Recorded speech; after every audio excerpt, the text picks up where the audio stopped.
فرمان مصطفیٰ صلی اللہ علیہ وآلہ وسلم، جس نے کتاب میں مجھ پر درود پاک لکھا کہ جب تک میرا نام اس میں رہے گا فرشتے اس کے لیے استغفار کرتے رہیں گے۔ صلی اللہ علیہ صلی اللہ علیہ صلی اللہ علیہ وآلہ وسلم۔ چھٹے پارے کا خلاصہ ہم سن رہے تھے۔ آیت نمبر 160 سے بتایا گیا کہ یہودیوں کی ظالمانہ حرکتوں کی وجہ سے بعض چیزیں ان پر حرام کر دی گئی۔ منع کرنے کے باوجود سود کھانے، لوگوں کا مال ناجائز طریقے پر ہڑپ کر جانے کی وجہ سے ان کے لیے دردناک عذاب تیار کیا گیا ہے۔ لیکن ان میں ایسے اعتدال پسند علم اور فضل والے بھی ہیں جو علم کی گہرائیوں تک رسائی رکھتے ہیں۔ یہ اس علم کی صداقت کا فیض ہے کہ وہ اللہ پر، اس کے نازل کردہ کلام پر، آخرت پر ایمان لاتے ہیں اور نماز اور زکوٰۃ کی پابندی کرتے ہیں۔ ان کے لیے خوشخبری سنائی گئی کہ عن قریب اللہ پاک انہیں بے حساب انعامات سے نوازے گا۔ پھر مختصراً انبیاء کرام کا تذکرہ فرمایا گیا کہ ہم نے نوح، ابراہیم، اسماعیل، اسحاق، یعقوب، عیسیٰ، یونس، ہارون، سلیمان علیہ السلام کو نبی بنایا،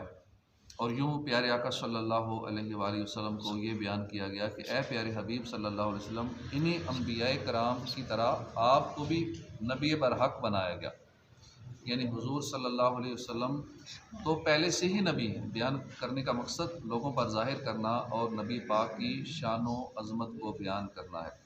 اور یہ آپ کی تسکین خاطر کے لیے کہ اگر آپ کی نبوت کی گواہی یہودی دینے کے لیے تیار نہیں ہے تو اس سے کوئی فرق نہیں پڑتا، اللہ پاک اور فرشتوں کی گواہی کافی ہے۔ اس کے بعد عیسائیوں سے خطاب ہوتا ہے، فرمایا گیا کہ دین میں مبالغہ آمیزی نہ کیا کرو، حد سے نہ بڑھا کرو، ادب اور احترام کے جذبات کو اپنی حدود میں رکھنا چاہیے۔ عیسیٰ علیہ السلام کو معاذ اللہ اللہ کہنا، اللہ کا بیٹا کہنا، یہ کوئی دینداری نہیں ہے۔ عیسیٰ علیہ السلام یا اللہ کے مقرر کردہ فرشتوں نے اللہ کا بندہ کہلانے میں کبھی کسی قسم کی آر محسوس ہی نہیں کی، تو یہ عیسائی کیوں پھر عیسیٰ علیہ السلام کو اللہ کا بندہ کہنے میں آر محسوس کرتے ہیں؟ معبود تو اللہ تبارک و تعالیٰ ہی ہے، وہ اولاد سے پاک ہے، اس کے ہاں قرب حاصل کرنے کا جو معیار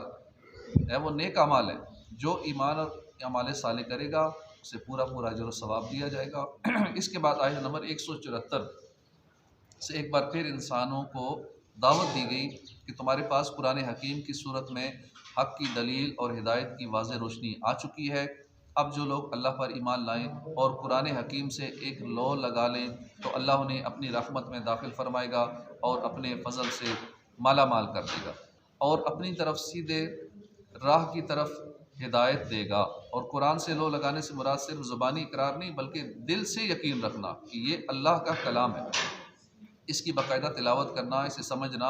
اس کے احکامات پر عمل کرنا، اور جو اجتماعی احکامات ہیں ان کے نفاذ میں کوشش کرنا۔ سورہ نساء کی آخری آیت میں وراثت کا ایک مسئلہ بیان ہوا کہ اگر کوئی شخص فوت ہو جائے اور اس کا باپ بھی نہ ہو اور کوئی اولاد بھی نہ ہو تو اسے شریعت کی اصطلاح میں کلالہ کہتے ہیں۔ اگر کوئی شخص فوت ہو اور اس کے ورثاء، آیت میں جو یہ مسئلہ بیان ہوئے نا اس کا خلاصہ یہ ہے، وضاحت یہ ہے، اگر کوئی شخص فوت ہو اور اس کے ورثاء میں باپ اور اولاد نہ ہو تو سگی اور باپ شریک بہن کو وراثت سے مال کا آدھا حصہ ملے گا، جبکہ صرف ایک ہو، اور اگر دو یا دو سے زیادہ ہوں تو 2/3 حصہ ملے گا۔ اور اگر بہن فوت ہوئی اور ورثاء میں نہ باپ ہو نہ اولاد تو بھائی اس کے کل مال کا وارث ہوگا۔ اگر فوت ہونے والے نے بہن بھائی دونوں چھوڑے تو بھائی کو بہن سے دگنا حصہ ملے گا۔ سورہ مائدہ مدینہ منور میں نازل ہوئی، البتہ یہ آیت الیوم اکملت لکم دینکم حجۃ الوداع کے موقع پہ عرفہ کے دن مکے میں نازل ہوئی۔ اس میں 16 رکوع ہیں، 120 آیتیں ہیں۔ دسترخوان کو عربی میں مائدہ کہتے ہیں۔ اس صورت کی آیت نمبر 112 تا 115 میں یہ واقعہ مذکور ہے کہ عیسیٰ علیہ السلام کے حواریوں نے عیسیٰ علیہ السلام سے آسمان سے مائدہ یعنی کھانے کے ایک دسترخوان کے نزول کا مطالبہ کیا، اور عیسیٰ علیہ السلام نے اللہ سے مائدہ کے نازل ہونے کی دعا کی، تو اس واقعے کی مناسبت سے اس صورت کو سورہ مائدہ کہتے ہیں۔ اس صورت کی ایک آیت مبارکہ کے بارے میں سیدنا فاروق اعظم سے مروی ہے کہ ایک یہودی نے ان سے کہا، اے امیر المومنین، آپ اپنی کتاب میں ایک آیت کی تلاوت کرتے ہیں، اگر وہ آیت یہودیوں پر نازل ہوتی، ہم پر نازل ہوتی تو ہم اس دن کو عید بنا لیتے۔ تو فاروق اعظم نے فرمایا وہ کون سی آیت ہے؟ اس یہودی نے عرض کی کہ وہ یہ آیت ہے، الیوم اکملت لکم دینکم واتممت علیکم نعمتی ورضیت لکم الاسلام دینا۔ سیدنا فاروق اعظم نے فرمایا ہم اس دن اور اس جگہ کو بھی جانتے ہیں جس میں نبی کریم صلی اللہ علیہ وسلم پر یہ آیت نازل ہوئی۔ جب یہ آیت نازل ہوئی تو اس وقت حضور جمعہ کے دن عرفات کے میدان میں مقیم تھے، اور جمعہ بھی مسلمانوں کے لیے عید ہے اور عرفات بھی مسلمانوں کے لیے عید ہے۔ اس صورت میں حلال و حرام کے بے شمار احکامات اور 3 قصے بیان کیے گئے۔ صورت کی ابتدا میں ہر قسم کے وعدے کو پورا کرنے کا حکم دیا گیا ہے، چاہے وہ عہد بندوں کے ساتھ ہو یا وہ عہد بندے کا اللہ کے ساتھ ہو۔ پھر اس کے بعد آگے چل کر کھانے پینے کی بہت ساری ایسی چیزوں کی حرمت یعنی حرام ہونے کا اعلان کیا گیا، جنہیں زمانہ جاہلیت میں حلال سمجھا جاتا تھا، کیونکہ ان چیزوں کے کھانے میں صحت اور جسم کا بھی نقصان ہے، اور فکر و نظر اور دین و اخلاق کا بھی بگاڑ پیدا ہوتا ہے۔ جو کھانے پینے کی چیزیں شریعت میں حرام قرار دی ہیں،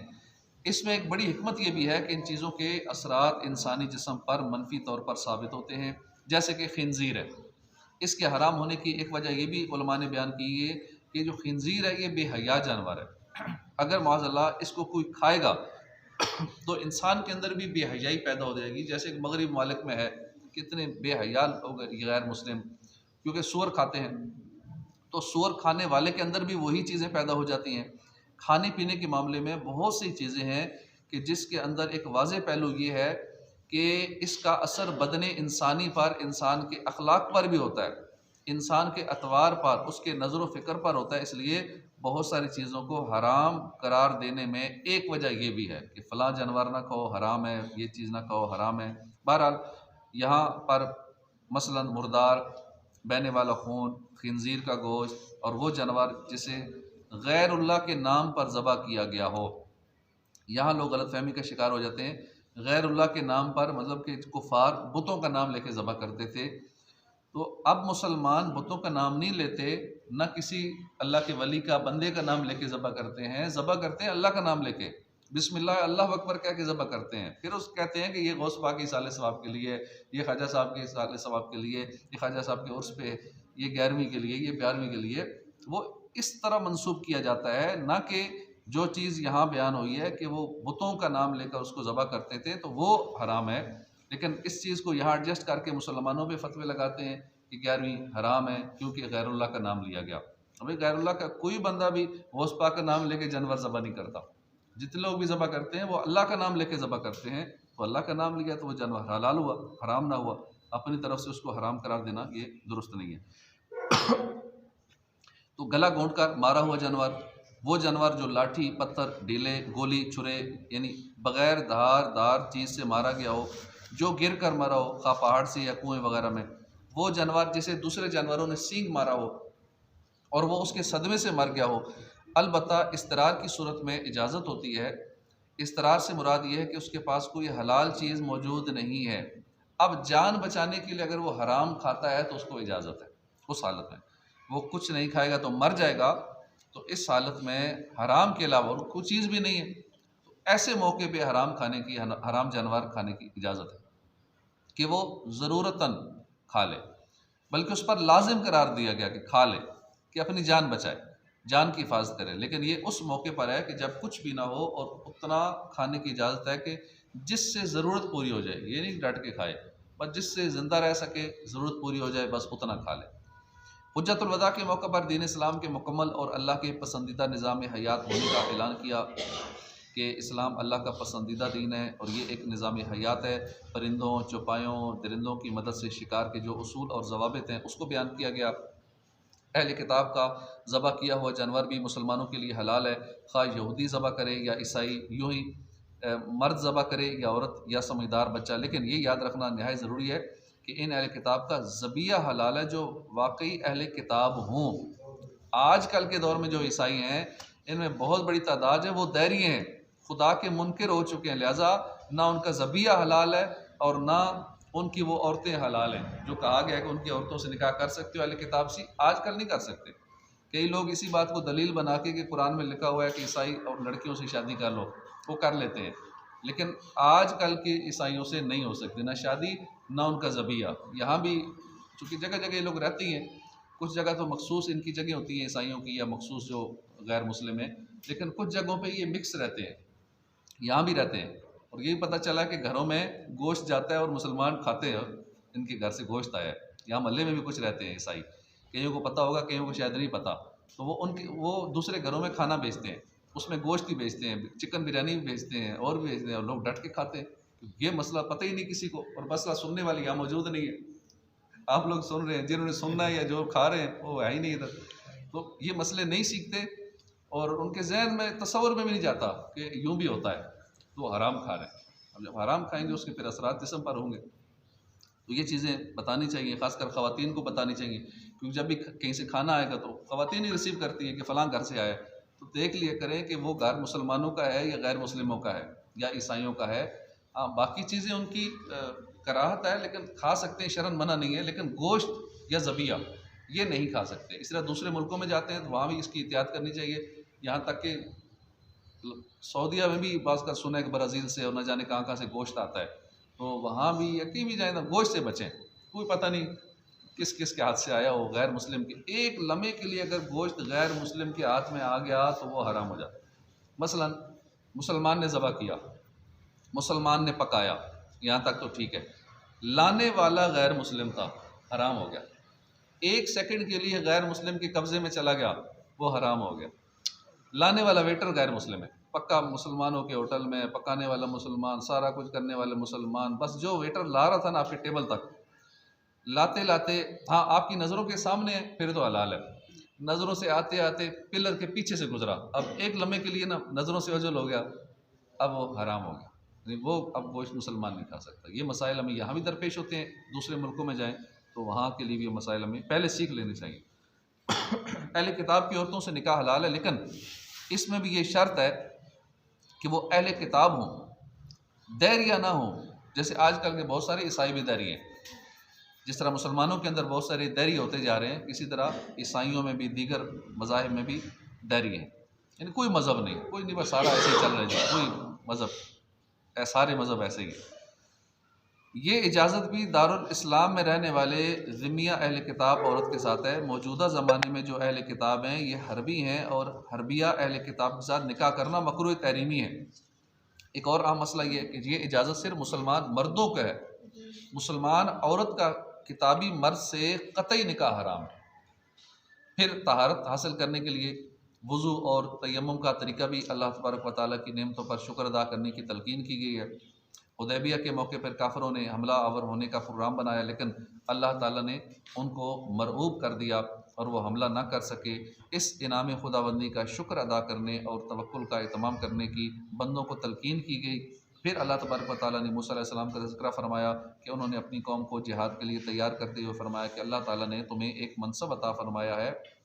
اور تمہارے خاندان میں تمہاری نسل میں انبیاء اور رسولوں کو پیدا فرمایا، تمہیں چاہیے کہ اب عمالقہ قوم سے بیت المقدس سے پاک کر دو تو اللہ تبارک و تعالیٰ تمہیں فتح اور کامرانی سے امکنار فرمائے گا۔ مگر وہ لوگ اپنی بزدلی اور اپنی طبیعت کی خباثت کے پیش نظر جہاد سے پیچھے ہٹ گئے، اور معاذ اللہ یہاں تک بھی انہوں نے کہہ دیا کہ آپ کا رب اور آپ خود جا کے لڑیں، ہم نہیں لڑیں گے، معاذ اللہ ہم تو یہیں بیٹھیں گے۔ پھر اللہ تبارک و تعالیٰ نے آدم علیہ السلام کے دو بیٹوں کے باہمی اختلاف اور ان کی قربانی کا تذکرہ فرمایا۔ ان میں سے ایک تو صالح تھے، مومن تھے، دوسرا بدبخت تھا، ایک کا نام قابیل تھا، ایک کا نام حابیل تھا۔ اب اس کو یاد رکھنے کا طریقہ یہ ہے کہ قابیل آتا ہے قاف سے اور قاتل بھی آتا ہے قاف سے، تو یہ قابیل جو ہے یہ سمجھ لیں کہ وہ صحیح نہیں تھا، قابیل قاتل تھا، صحیح نہیں تھا، اور جو حابیل تھے وہ شہید ہوئے۔ قابیل نے حابیل کو شہید کیا، تو حابیل میں بھی ہا آتا ہے، شہید میں بھی ہا آتا ہے، تو یوں یاد رکھنا آسان ہے، قابیل قاتل، قابیل حابیل شہید ہونے والے حابیل۔ بہرحال قابیل دنیا اسلام کا پہلا قاتل ہے جس نے اپنی ضد بغض کی خاطر اپنے بھائی حابیل کو حسد کی وجہ سے شہید کر دیا۔ دنیا میں قیامت تک جتنے قتل ہوں گے ان کا گناہ قاتل کے ساتھ ساتھ قابیل کو بھی ملے گا، کیونکہ پہلا قتل دنیا میں قابیل نے کیا تھا۔ تو حابیل نے قابیل کو قتل ناک جیسے بدترین جرم سے روکنے کے لیے واضح و نصیحت کرتے ہوئے فرمایا کہ تم مجھے قتل کرنے کی کوشش کرو گے تو میں ہرگز رد عمل کے طور پر تمہیں قتل کرنے کے لیے ہاتھ نہیں بڑھاؤں گا، میں اللہ سے ڈرتا ہوں، اور سوچ لو میرے ناحق قتل کرنے سے تم خود گناہ گار ہوگے۔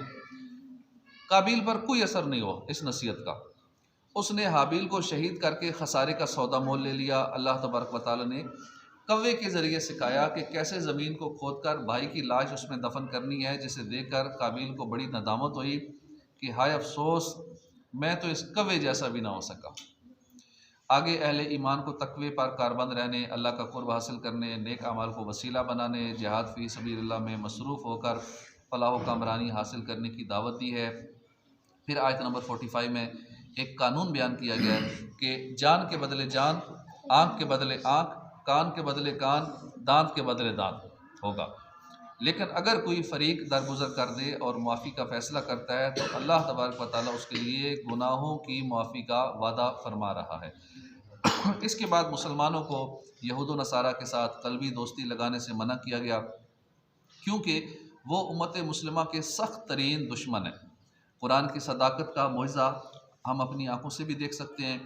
کہ آپس میں ان کا شدید اختلاف کیوں ہی نہ ہو، شدید مذہبی سیاسی اختلافات کے باوجود بھی یہود و نصارہ یہ مسلمانوں کے مقابلے میں ایک ہو جاتے ہیں، متحد ہو جاتے ہیں، بلکہ یہ سارے کے سارے کفار مسلمانوں کے مقابلے میں ایک ہو جاتے ہیں، اور یہ ایک مقولہ ہے کہ کفار سارے کے سارے ایک قوم کی طرح ہے۔ اور پھر اللہ تبارک و تعالیٰ کے محبوب بندوں کی 4 صفات بیان کی گئیں، ایک یہ کہ اللہ ان سے محبت فرماتا ہے، وہ اللہ سے محبت کرتے ہیں، دوسری یہ کہ اہل ایمان کے حق میں انتہائی نرم ہیں، کافروں کے حوالے سے انتہائی سخت ہوتے ہیں، تیسرا یہ کہ اللہ کی راہ میں جہاد کرتے ہیں، چوتھا یہ کہ اللہ کی راہ میں جہاد کے حوالے سے کسی بھی ملامت کرنے والے کی ملامت کو خاطر میں نہیں لاتے، کوئی ان کو تنگ کرے، کوئی ان کا مذاق اڑائے تو ان کے مذاق کا خیال نہیں کرتے۔ صدق اللہ العظیم۔ الحمدللہ۔